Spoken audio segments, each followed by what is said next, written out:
Seja muito bem-vindo ao meu canal, meu nome é René Miranda, está começando mais um vídeo da série Explica. O texto de hoje está lá em 1 Pedro 3, verso 19. Jesus foi pregar no inferno? Se você quer saber, fica no vídeo. Mas antes, deixa seu like, se inscreve no canal, aciona o sininho aí para você receber as notificações de vídeo e compartilha esse vídeo com o máximo de pessoas possível. Vamos pro vídeo, pessoal.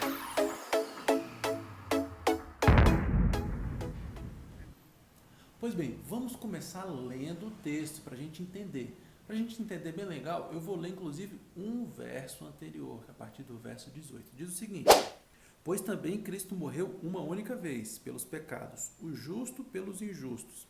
Ou seja, Jesus é o justo que morreu pelos injustos, para conduzir-vos a Deus, morto sim na carne, mas vivificado no Espírito, no qual também foi e pregou aos espíritos em prisão, os quais, no outro tempo, foram desobedientes quanto à longanimidade de Deus, aguardavam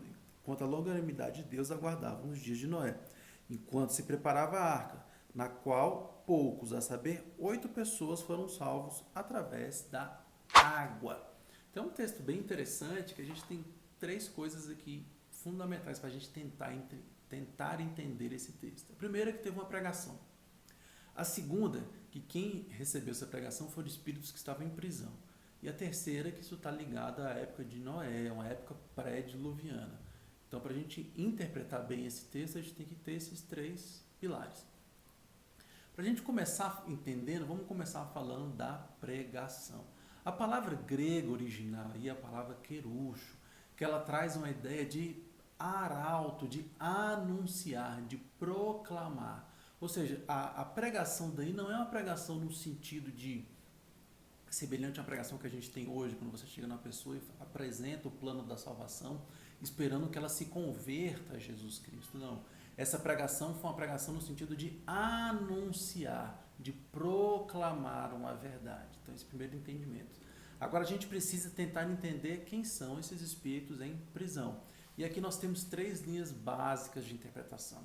A primeira entende o seguinte, que esse espírito em prisão são pessoas que morreram lá na época do dilúvio e que essas pessoas estavam em prisão, ou seja, no local para onde vão os mortos, aqueles que morreram sem Cristo. E que local é esse, Renner? Jesus nos explica que local é esse lá em Lucas 16, a partir do verso 19, do verso 19 até o verso 31, onde Jesus conta uma história, a história do rico e do Lázaro. O Lázaro era um mendigo, morreu, foi para o seio de Abraão, lugar bom, lugar das pessoas salvas. E o rico morreu, as coisas se inverteram, né? O rico morreu e foi para o lugar de tormenta. E entre esses 2 lugares havia um abismo, e eles inclusive se viam. Essa ali é a descrição que Jesus faz de para onde os mortos vão após a morte. E aí o entendimento dessas pessoas que entendem que são pessoas que morreram na época do dilúvio é o seguinte, que essas pessoas que morreram na época do dilúvio, essas pessoas eram os espíritos em prisão, que estavam neste lugar que Jesus fala lá na parábola do rico, na história do rico e o Lázaro. Estavam lá. E que Jesus chega e proclama a sua vitória. Qual o problema dessa linha de interpretação, no meu ponto de vista? É quando elas se associam à possibilidade de salvação. Porque a palavra de Deus é muito clara, lá em Hebreus 9, 27. Assim como aos homens está ordenado morrer uma só vez, vindo depois disso o juízo. Ou seja, de maneira nenhuma a gente pode imaginar que quando Jesus estava proclamando a sua vitória ali para aquelas pessoas, que de alguma maneira ele também estava sendo possibilitada a salvação. Não é o caso. Então a gente tem que ter muito cuidado com essa linha de interpretação para ela não debandar para essa outra vertente que aí teria um problema e passa a ser uma heresia. A segunda linha de interpretação, ela tem o seguinte, sim, são as pessoas da época de Noé, claro, o texto deixa muito claro, mas não essas pessoas na época que elas estavam mortas, mas essas pessoas na época que elas estavam vivas, lá atrás, na época de Noé. Mas como assim? Jesus voltou no tempo? Não. Essa segunda linha de interpretação entende o seguinte, que não é Jesus que entre a sua morte e a sua ressurreição foi em algum lugar anunciar a sua vitória. Não. Essa linha de interpretação entende o seguinte, olha só o que diz a 2 de Pedro 1,21. Porque nunca jamais qualquer profecia foi dada por vontade humana. Entretanto, homens santos falaram da parte de Deus movidos pelo Espírito Santo. Ou seja, as pessoas, os profetas, eles falaram movidos pelo Espírito Santo. O Espírito Santo que foi Jesus, que vivificou Jesus, dizendo o seguinte, que o Espírito Santo se apossou de Noé, enquanto Noé pregava. E o próprio apóstolo Pedro, na sua segunda epístola, capítulo 2, verso 5, diz o seguinte: e não poupou o mundo antigo, mas preservou a Noé, pregador da justiça. Ou seja, se Noé era pregador da justiça, como o próprio apóstolo Pedro disse, ele estava cheio do Espírito. Então foi o próprio Noé lá atrás que anunciou, porque ele pregou durante 100 anos para aquelas pessoas e elas não ouviram. Então seria disso que esses seriam os espíritos em prisão. E eles estariam presos no quê? No seu pecado, porque eles eram desobedientes e não deram ouvido à pregação de Noé. Qual o problema dessa linha de interpretação, no meu ponto de vista? É porque pessoas vivas dificilmente são chamadas de espírito na Bíblia. Espírito ele é utilizado relacionado a pessoas em passagens como, por exemplo, o espírito do profeta está sujeito ao profeta. Essa passagem tem a palavra espírito, que é a palavra pneuma no grego, relacionada à pessoa, mas falando do espírito da pessoa. Mas chamar uma pessoa viva de espírito, isso não é comum no texto bíblico. O que é comum chamar de espírito são os anjos, e isso nos leva para a terceira linha de interpretação.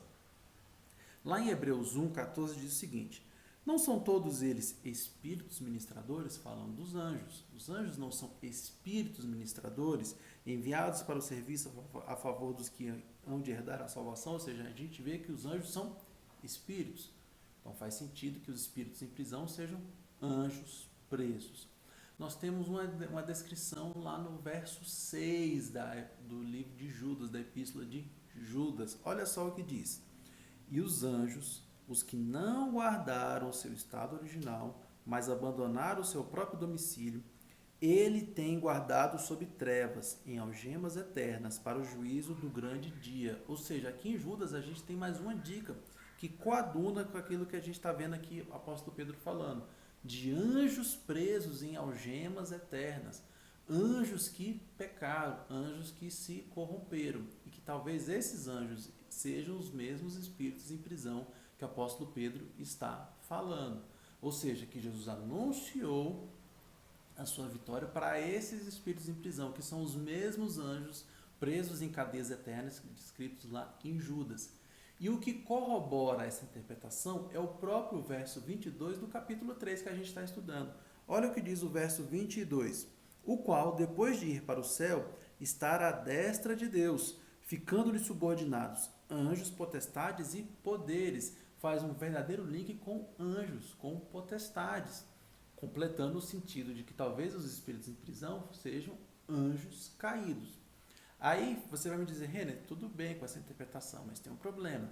Você me disse, para a gente entender bem esse texto, a gente tem que entender o sentido do que é pregar, e eu já entendi a pregação é um anunciar, é um proclamar.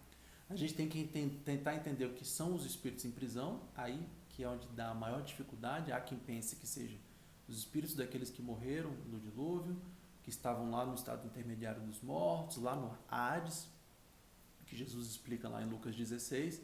Tem aqueles que pensam: não, é lá na época, foi o Espírito Santo de Deus que se apossou de Noé lá na época e Noé pregou.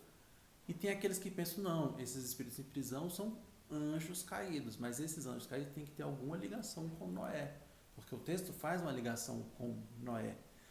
E anjos caídos, ou será que são anjos caídos, a gente tem lá em Gênesis 6, que é um texto difícil.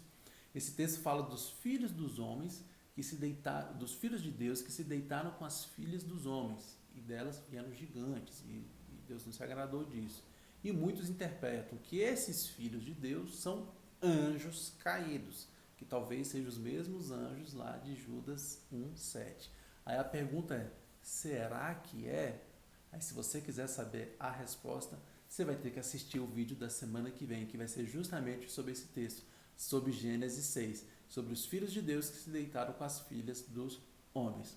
Espero que você tenha gostado desse vídeo. Curta, compartilhe e até a semana que vem.